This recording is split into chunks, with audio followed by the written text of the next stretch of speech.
On our way back out, I forgot. I went to the bank. For those of you who maybe are waiting for a few checks, there's like 4 checks in the deposit, and I've had them here for about 5 days. One of them was Andrew from Chicago. I apologize not getting them in, but that's something I wanted to talk about also, is that over the next month, you're going to see a number of changes at the stable, and they'll all be to benefit you. It'll make it easier for people to get paid and people to pay. Make the stable more fluid.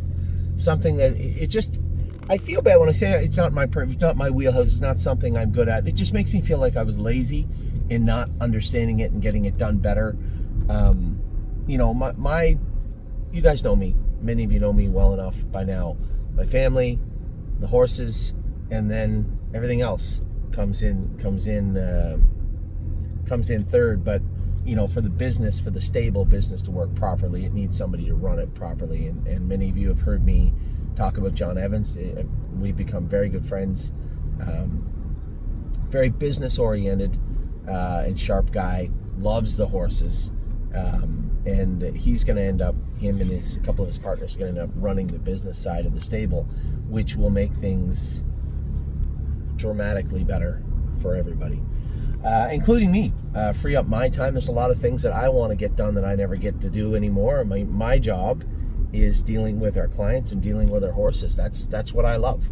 And it allows me to do a lot more outreach. Kelly and I used to work tirelessly on going and doing seminars and going to places. Think about it. Think about all the horse-oriented states that don't maybe not have standardbred racing, but have horse people in them, right? All the tracks, all the thoroughbred quarter horse tracks that don't have standardbred tracks in that area, but they have horse people in them.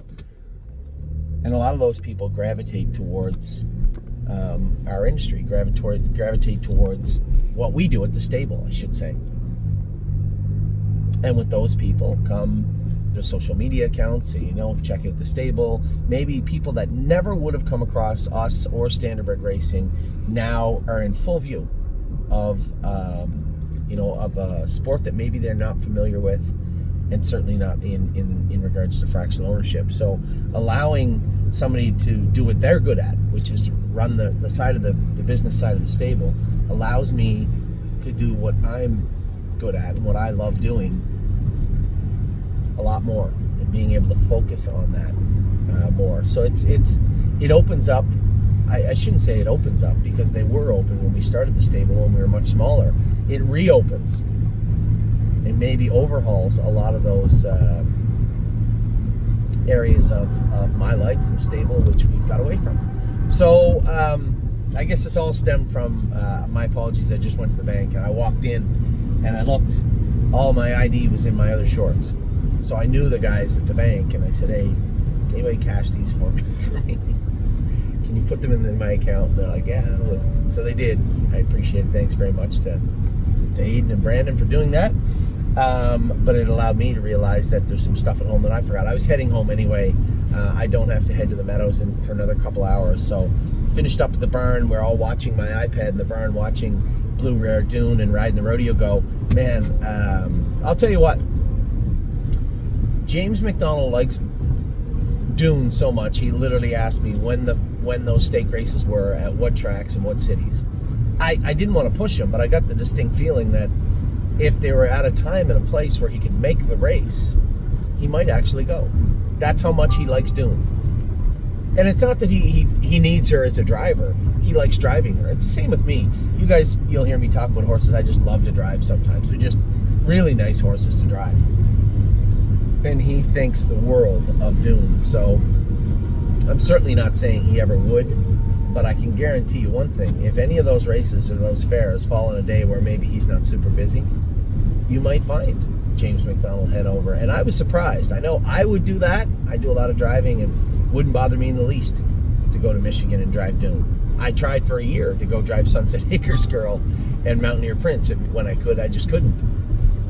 But it would be really cool, I think, if James slid over to drive her. Don't ask what. Here's a fair he may never be able to go. This was him coming off the track and just explaining how much he liked Dune. So a big effort from her today in in qualifying, just sprinting the last 100 yards to run down that horse. 27 flat on the end of it, a mile and 58.1. Last half at like 55.3. He wasn't joking. She's a nice filly. So Dune was good. Now Blue Rare landed in Ontario last night at 8 o'clock at night.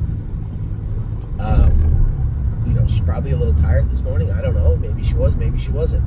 James said, do not change a thing. She was perfect, which is good to hear. 28.1 on the end of it, a mile and 2.1. Now, only overscored by, there seem to be a whole lot of really good fillies. The one that caught my eye, of course, Blake's horses look great. I know they're ready to go, much like us. They're ready to go when they get to the qualifiers. The one that caught my eye of the whole session, and I didn't see all of them closely, was Paul Reed's filly in the last one. Man, that filly looked really, really good. Her gait, her manner, I don't know anything about her. I know she's a green Manalishi. That's all I know. And she looked very, very impressive in racing in qualifying this morning at Mohawk. A number of Blakes looked good. Some, I think a couple of ones that caught my eye were also green Manalishis. He's really starting to take over in Ontario, isn't he? Now our filly is a Muscle Mass, who has always played a massive role in Ontario in the breeding sector, getting a little long in the tooth now, but still throwing good horses, and Blue Rare looked good today. I think I would be talking about her like Dune, but there were some Dune-like performances on the trotting side also with respect to some of the trotting fillies. So a deep division coming up in Ontario.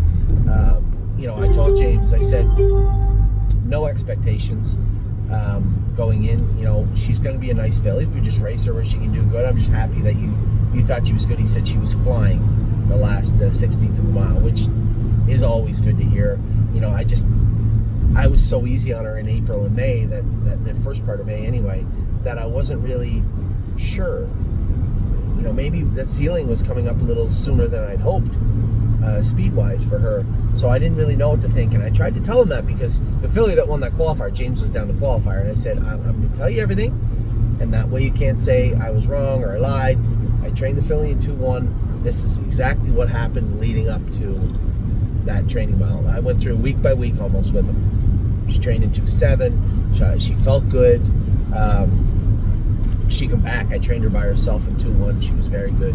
So you do what you want. And he thought she was awesome today. So that was good. And then riding the rodeo, take nothing away from the filly. I mean, got away 6 or 7, 2 minutes, 27 flat in the end of it. Is a good mile for riding the rodeo. It doesn't change anything with me. I think we're going to try and hide her, whether that be, there's going to be tough to hide. A lot of good fillies ready to go right now. So whether that be, I don't even care, Hanover, right? I wouldn't say Clinton. Hanover, just maybe try and get a Grand River, whatever. What else races right now? Still Flamborough until Georgian opens up, maybe, or maybe Georgian has, I don't know. Just try and get her a couple of good races. If she continues to feel strong, we'll continue on. If we feel that we've reached that ceiling, and I believe her allergies and that mucus has never gone away completely. We have been super aggressive with it. Just hasn't completely gone away.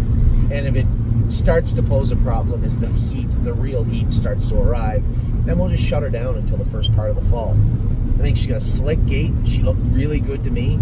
27 flat in the end of it. Good last half.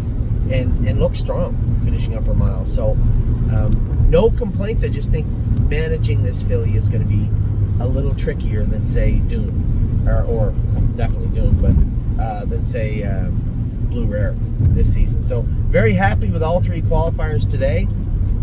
I guess the greedy side of me wishes that we paid Dune into a few more things, but it's not the end of the world. No big deal. She's going to hang out in Michigan all summer. I said to James, between the eliminations, all those other races, if she run the table, and I only say that because you start the season with 17 eligible fillies to the division. You have a gold division and a grassroots division. I think they call them gold and blue in Michigan. You have X amount of fillies that are going to be eligible that are going to be ready to go to begin with, and then now you know that this filly that qualified in 58 come 27 flat is on her way to Michigan. It kind of thins out the gold division a little bit. You're going to have Ron Burke and Chris Page own the one with Peter Otten. That one's going to be there for sure. Nice little filly also. But it's going to make for a bit of, I'm sure, some short fields, and I'm sure some short fields this summer. But it also allows us to, race her in these short fields all summer long. I'm trying my hardest not to sound arrogant or rude, but looking at what she just did and looking at where she is going, she's supposed to be a gigantic fish in a small pond right now. And if she does well throughout the summer, I think when you add it all up, she has the ability, the potential to make well over $100,000. And again, she's got to stay healthy. She's got to see sound, and things happen with 2-year-olds for sure. But certainly looks like we're on the cusp of having a pretty impressive 2-year-old season with Dune in Michigan. So that is that's what took place this morning. I gave you guys a video of my thoughts on everything going on. I told you about the qualifiers. Now we're heading over to the Meadows in a little while, and I'm going to be praying the whole time that the weather does not stay looking like it is right now on the radar, but it's visibly dissipated from what they were originally calling for, so who knows, maybe we'll luck out. But I'm aware there's another side of that coin. That pendulum could swing the other way too, so likely some aqua in the future for me at the Meadows today, but who knows. So good luck to all my partners racing today. The qualifiers were fantastic. Great job by James. Great job by Dominic and his crew. All the horses look great. Job well done. And we'll pick it up again tomorrow with some of the colts, geldings. So I'll talk to you soon. Have a great rest of your day.